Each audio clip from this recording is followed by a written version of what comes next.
Sir, ಈಗ already Chinnaiah ಅವರ ನಡೆ ಬಗ್ಗೆ ನೀವು ಹೇಳ್ತಾ ಇದ್ರಿ. ಯಾಕೆ ಚಿನ್ನಯ್ಯ ಬದಲಾದರು, ಏನಿರಬಹುದು ಕಾರಣ, ಸೊ ಅನ್ನೋದ್ರ ಬಗ್ಗೆನೂ ಕೂಡ ಹೇಳಿದ್ರಿ. ಮತ್ತು ವಿಠಲ್ ಗೌಡ್ರ ಎಂಟ್ರಿ ಯಾಕೆ ಅನ್ನೋದ್ರ ಬಗ್ಗೆನೂ ಕೂಡ. ಮತ್ತೊಂದು ಕಡೆ ಈಗ ಬಂಗ್ಲೆಗುಡ್ಡದ ರಹಸ್ಯ, ಅದು ಒಂದು ರೀತಿಯಲ್ಲಿ ಬಂಗ್ಲೆಗುಡ್ಡ ಬುರುಡೆಗುಡ್ಡ ಆಗಿದೆ. ಬಂಗ್ಲೆಗುಡ್ಡದ ಮೇಲ್ಮೈಯಲ್ಲೇ 7 ತಲೆಬುರುಡೆ ಸಿಕ್ಕಿದೆ, 100 ಮೂಳೆಗಳು ಸಿಕ್ಕಿದೆ ಅನ್ನೋದ್ರ ಬಗ್ಗೆ ಮಾಹಿತಿ. ಇದೆಲ್ಲದರ ನಡುವೆ ಬಂಗ್ಲೆಗುಡ್ಡ ಬಿಟ್ಟು ಅಕ್ಕಪಕ್ಕಗಳು ಕೂಡ ಗುಡ್ಡಗಳಿದೆ. ನಿಮಗೂ ಕೂಡ ಗೊತ್ತು ಸರ್, ಆ ಭಾಗದವರೇ ಆಗಿರೋದ್ರಿಂದ ನಮಗಿಂತ ಬಹಳ ಚೆನ್ನಾಗಿ ನಿಮಗೆ ಅಲ್ಲಿ ಗೊತ್ತು, ಅಲ್ಲಿ ಪರಿಸರ, ಅಲ್ಲಿ ಎಲ್ಲವೂ ಕೂಡ ಗೊತ್ತು.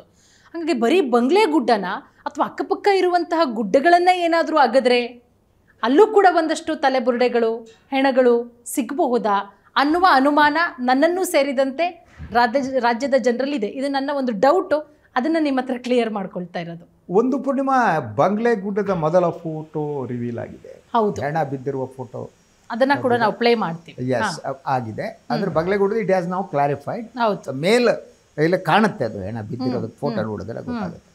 ಅದರ ಪಕ್ಕ ಇರುವ 2 ಗುಡ್ಡಗಳೇನಿವೆ, ಒಂದು ಕೊಳತಾರು ಗುಡ್ಡ ಅಂತ, ಕೊಳತಾರು ಗುಡ್ಡ, ಇನ್ನೊಂದು ಮಾದೇರಿ ಗುಡ್ಡ. ಮಾಡೇರಿ ಗುಡ್ಡನ ಮಾದೇರಿ ಡಿಸ್ಟೆನ್ಸ್ ಹತ್ತಿರದಲ್ಲೇ. ಇವು 2ರಲ್ಲೂ ಕೂಡ ಹೆಣ ಇರಬೇಕು ಅಂತ ಈಗ ಹೇಳಲಾಗ್ತಾ ಇದೆ. ಅದನ್ನು ಯು ಸಿ ದಟ್ ಉಳಿದವರು SIT ಅವರು ಅದನ್ನೆಲ್ಲ ಹ್ಯಾಂಗೆ ಹ್ಯಾಂಡಲ್ ಮಾಡ್ತಾರೆ ಗೊತ್ತಿಲ್ಲ. Now that people are telling ಆ 2 ಗುಡ್ಡದಲ್ಲೂ ಹೆಣ ಇದೆ. ಅಂದರೆ ಇವರು ಗುಡ್ಡಗಳನ್ನು ಆಯ್ಕೆ ಮಾಡ್ಕೊಂಡಿದ್ದಾರೆ. ಒಂದು ಆ ಗುಡ್ಡಗಳಲ್ಲಿ ತೆಗೆದು ಮೋಸ್ಟ್ ಪ್ರಾಬಬ್ಲಿ ನೀವು ಆತ್ಮಹತ್ಯೆ ಮಾಡ್ಕೊಳ್ಳೋರಂತೂ ಗುಡ್ಡ ಹತ್ತಿ ಹೋಗಿ ಆತ್ಮಹತ್ಯೆ ಮಾಡ್ಕೊಳ್ಳಲ್ಲ. ಹೌದು, ಕೆಳಗೆ ನದಿ ಇದೆ, ಆರಾಮಾಗಿ ಹಾರಿ ಆತ್ಮಹತ್ಯೆ ಮಾಡ್ಕೋಬಹುದು. ನೀವು ಮರ ಹಾದು ಸುತ್ತಿ ಇನ್ನೊಂದು ಮಾಡಿ ಎತ್ತರದ ಗುಡ್ಡವನ್ನು ಹತ್ತಿ ತುದಿಗೆ ಹೋಗ್ಬಿಟ್ಟು ಆತ್ಮಹತ್ಯೆ ಮಾಡ್ಕೋತಾರೆ ಅನ್ನೋದು ಸುಳ್ಳು. ಸೊ ಆದ್ದರಿಂದ ಅಂದರೆ ಅವರು ಜೀವಂತವಾಗಿ ಅಲ್ಲಿ ಹೋಗಿಲ್ಲ, ಅದು ಹೆಣ ಅಲ್ಲಿಗೆ ಹೋಗಿದೆ. ಹೇಗೆ ಹೋಗಿದೆ, ಯಾರು ತಗೊಂಡೋಗಿ ಹಾಕಿದ್ದಾರೆ. ಆದರೆ ಇನ್ನೊಂದು ಏನು ಹೇಳಲಾಗ್ತಾ ಇದೆ ಅಂತ ಅಂದರೆ, SIT ಮೂಲಗಳು ಅದನ್ನೇ ಹೇಳೋದು. ಸೊ ನೀವು ಹೆಣವನ್ನು ಹುಗದೇ ಇಲ್ಲ ಅಲ್ಲಿ, ಅಂದ್ರೆ ಹೆಣವನ್ನು ನೇರವಾಗಿ ತಗೊಂಡೋಗ್ಬಿಟ್ಟು ಒಗದ್ಬಿಟ್ಟು ಎದ್ದು ಬಂದ್ಬಿಡೋದು.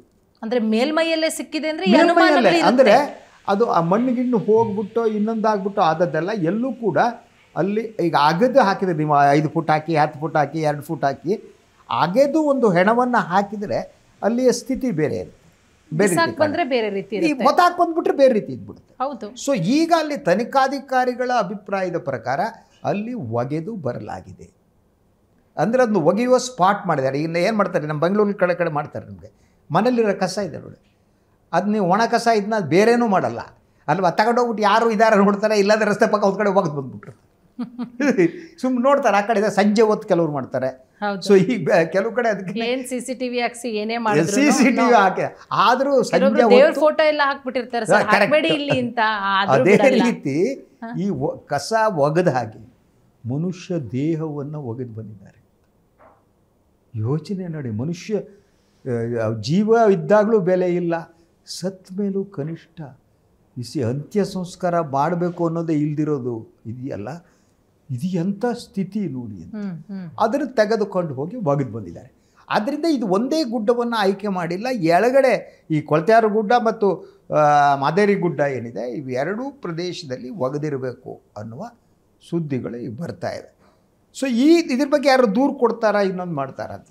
ಅದರ ಜೊತೆಗೆ SIT ಇನ್ನೊಂದು ಹೇಳುತ್ತೆ, ಇದು ಈ ಇನ್ನೊಂದು ವಾದವನ್ನು ಪ್ರಾರಂಭ ಮಾಡಿದ್ದಾರೆ ಈ ಬಂಗ್ಲೆಗುಡ್ಡಕ್ಕೆ ಸಂಬಂಧಪಟ್ಟ. ಈ ಬಂಗ್ಲೆಗುಡ್ಡ ಅನ್ನುವುದೇನಿದೆ, ಇದು ಆತ್ಮಹತ್ಯಾ ಸ್ಪಾಟ್ ಆಗಿತ್ತು ಅಂತ.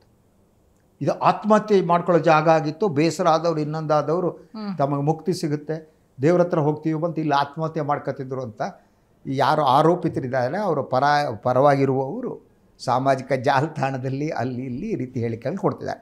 ಆದರೆ SIT ಹೇಳೋದು ಇದು ಆತ್ಮಹತ್ಯಾ ಸ್ಥಳ ಆಗಿತ್ತು, ಸ್ಪಾಟ್ ಆಗಿತ್ತು ಅನ್ನುವುದಕ್ಕೆ ಯಾವುದೇ ಸಾಕ್ಷ್ಯ ನಮ್ಗೆ ಇದುವರೆಗೆ ಸಿಕ್ಕಿಲ್ಲ.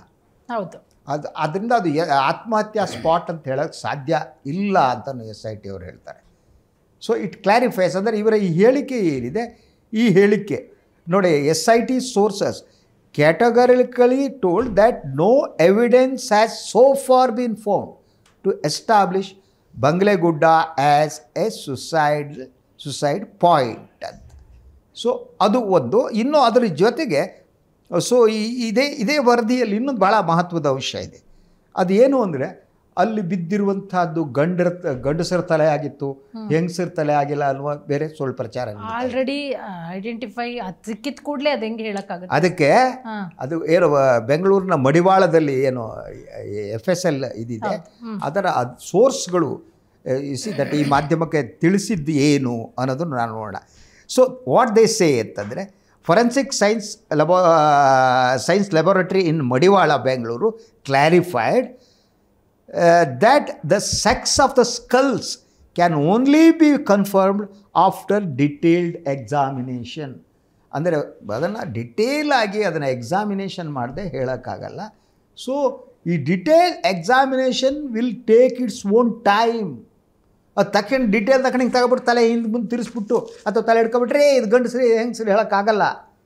But hour media is doing that. So ಎಲ್ಲರೂ ಇದು ಗಂಡಸ್ರಂತೆ ಬಿಡಿ ಅಂತ. ಸೊ ಇದರಲ್ಲಿ ಕೆಲವು ಮಾಧ್ಯಮಗಳಲ್ಲೂ ಬಂತು, ಡೆಕ್ಕನ್ ನೋಡಿದ್ದೆ ನಾನು. ಅಂದರೆ ಡೆಕ್ಕನ್ ಯಾಕೆ ಹೇಳ್ತಿದ್ದಾರೆ ಅಂದರೆ ನಾವು ನಂಬಬಹುದಾದ ಪತ್ರಿಕೆ, ಸುಳ್ಳು ಕಡಿಮೆ ಇದರಲ್ಲಿ. ಸೊ ಆ ಪತ್ರಿಕೆಯಲ್ಲೂ ಇದು ಗಂಡಸು ಬಂದಿತ್ತು, ಯಾರೋ ಮಿಸ್ಲೈಡ್ ಮಾಡಿದ್ದಾರೆ. But FSL sources says this is the thing. ಅದ್ರ ಜೊತೆಗೆ ಇನ್ನೂ ಒಂದು ನೋಡಿ, SIT has also recovered the identity card of a deceased senior citizen. ನಮ್ಗೆ ಗೊತ್ತಿತ್ತು, ನಾವು ಮಾತಾಡಿದ್ವಿ, named Ayyappa from the site. A senior SIT sources said similar ID cards have been found at other search locations also. ಅಂದರೆ ಇದು ವಿಚಿತ್ರ ಅಂತಂದರೆ ID ಕಾರ್ಡ್ಗಳೆಲ್ಲ ಕಡ್ಡಲ್ಲಿ ಬಿದ್ದಿದೆ. Walking stick ಬಿದ್ದಿದೆಯಂತೆ ಅಲ್ಲೇನೆ. ಅದೇ ವಾಕಿಂಗ್ ಸ್ಟಿಕ್ ಅದು ತಗೊಂಡು ಹೋಗದಿರ ಯಾವ ಗುಡ್ಡ ಹತ್ಬೇಕಾದ್ರೆ. ಅಲ್ಲ ಸರ್, ಒಂದು ಸಾಮಾನ್ಯ ಜ್ಞಾನ ನಮ್ಮ ಸಾಮಾನ್ಯ ಜನರಿಗೆ ಕೆಲವೊಂದು ಅರ್ಥ ಆಗುತ್ತೆ. ದೇಹ ಕೊಳತೋಗಿ ಅಸ್ಥಿ ಪಂಜರ ಆಗಿದೆ, ಮರದಲ್ಲಿ ಮಾಡಿರೋ ವಾಕಿಂಗ್ ಸ್ಟಿಕ್ಕಿಗೆ ಏನೂ ಆಗಿಲ್ಲ. ಆಯ್ತು, ಇತ್ತು ಅಂದ್ಕೊಳ್ಳಿ ಪೂರ್ಣಿಮಾ, ಇತ್ತು ಅಂತ. ಆದರೆ ಅವನು ವಯಸ್ಸಾದ ಒಬ್ಬ ವ್ಯಕ್ತಿ ಆ ವಾಕಿಂಗ್ ಸ್ಟಿಕ್ ಗುಡ್ಡ, ನೀವು ವಾಕಿಂಗ್ ಸ್ಟಿಕ್ ಹತ್ತಕ್ಕೆ ಸಾಧ್ಯ ಇಲ್ಲ. ನೀವು ಯಾರು ಯುವಕರಿದ್ದಾರೆ ಅವರಿಗೂ ಆ ಗುಡ್ಡ ಹತ್ತೋಕೆ ಕಷ್ಟ. ಹೌದು, ವಯಸ್ಸಾದವ್ರು ಹಾಳ ಹೋಗ್ಲಿ, ಯುವಕರಿಗೆ ಹತ್ತಕ್ಕಾಗಲ್ಲ. ಯಾಕೆಂದರೆ ಅಲ್ಲಿ ಸರಿಯಾದ ಕಾಲ್ದಾರಿ ಕೆಲವು ಇದೆ, ಹಿಂಗೆ ಹೋಗಿ ಕಾಲ್ದಾರಿಗಳಿರ್ತವೆ. ಆ ಕಾಲ್ದಾರಿಗಳು ಹೇಗಿರ್ತವೆ ಅಂತಂದರೆ, ಮಧ್ಯದಲ್ಲಿ ಒಂದು ಕಲ್ಲುಗಳು ಬಿದ್ದಿರ್ತವೆ, ದೊಡ್ಡ ದೊಡ್ಡ ಬಂಡೆಗಳಿರ್ತವೆ. ಆ ಬಂಡೆ ಹತ್ತಬೇಕು, ಇಳಿಬೇಕು, ಕಲ್ಲುಗಳೇ ಈ ಕಡೆ ಹೋಗಬೇಕು, ಆ ಕಡೆ ಹೋಗಬೇಕು. ಸೊ ಆದ್ದರಿಂದ ವಯಸ್ಸಾದ ಒಬ್ಬ ವ್ಯಕ್ತಿ, ಸೀನಿಯರ್ ಸಿಟಿಜನ್ನು, ಅದನ್ನು ಹತ್ತಕ್ಕೆ ಸಾಧ್ಯ ಇಲ್ಲ. ಅವನು ವಾಕಿಂಗ್ ಸ್ಟಿಕ್ ಎತ್ಕಡೆ ಇರೋ ಅಂದರೆ ಯಾರೋ ವಾಕಿಂಗ್ ಸ್ಟಿಕ್ಕು ತಗೊಂಡು ಒಗೆದಿರ್ಬೋದು. ಹೌದು, ID ಕಾರ್ಡ್ ಚೆಲ್ಲಿರ್ಬೋದು. ಆದ್ದರಿಂದ ಈ ID ಕಾರ್ಡ್ ಅಲ್ಲಿ ಸಿಕ್ಕಿದೆ ಅನ್ನೋದು ವಿಶೇಷ ಅಲ್ಲ ಅನ್ನೋ ಮಾತನ್ನು SIT ಹೇಳುತ್ತೆ. ಇನ್ನು ಅದರ ಬೇರೆ ಬೇರೆ ಲೊಕೇಶನ್ಗಳಲ್ಲೂ ಕೂಡ ID ಕಾರ್ಡು ಸಿಕ್ಕಿದೆ ಅನ್ನೋ ಮಾತನ್ನು ಕೂಡ SIT ಅವರು ಹೇಳ್ತಾರೆ. ಅಂದರೆ ಈಗ ಏನು ಒಂದು ನೆರೆಟಿವನ್ನು ಬಿಲ್ಡ್ ಮಾಡಲಾಗ್ತಾ ಇದೆ, ಆ ನೆರೆಟಿವ್ ಇಟ್ ಸೆಲ್ಫ್ ರಾಂಗ್ ಅಂತ. ಸುಮ್ಮನೆ ಇದು ಆತ್ಮಹತ್ಯೆ ಅಂತ ಒಂದಿಷ್ಟು ಮಾಡಿದ್ದು, ಯಾರೋ ಬಂದು ಆತ್ಮಹತ್ಯೆ, ದಟ್ ಈಸ್ ಆಲ್ಸೋ ಸುಳ್ಳು. ಇದು ಮೊದಲನೇ ಗಂಡಸರ ತಲೆಬುರುಡೆ ಅಂತ ಪ್ರಚಾರ ಮಾಡಿದ್ರು. FSL ಮಡಿವಾಳದಲ್ಲಿರೋ ಸೋರ್ಸಸ್ ಹೇಳೋ ಪ್ರಕಾರ ಇನ್ನೂ ಆಗೇ ಇಲ್ಲ. It will take time. ಕೆಲವರು ಹೇಳ್ತಾರೆ 15 ದಿವಸ ಬೇಕಾಗುತ್ತೆ, 1 ತಿಂಗಳ ಬೇಕಾಗುತ್ತೆ ಎಲ್ಲ FSL ಕೆಲಸ ಮುಗಿಸೋದಕ್ಕೆ. 2-3 ತಿಂಗಳ ತಗೊಂಡಿದ್ದಿದೆ. ಆದ್ದರಿಂದ who can we say that? ಇದೆಲ್ಲ ಅಂದರೆ ಒಂದು ಪ್ರಕರಣವನ್ನು ಒಂದು ದಿಕ್ಕಿನೆಡೆಗೆ ತೆಗೆದುಕೊಂಡು ಹೋಗುವುದಕ್ಕೆ ನಡೆಸುವಂಥ ಯತ್ನ ಅಂತ. ಸೊ ಇದೆಲ್ಲ ಒಂದು ಇಲ್ಲಿ ಷಡ್ಯಂತ್ರ ಕಾಣುತ್ತೆ, ಇಲ್ಲಿ ಬಹುದೊಡ್ಡ ಷಡ್ಯಂತ್ರ ಕಾಣುತ್ತೆ.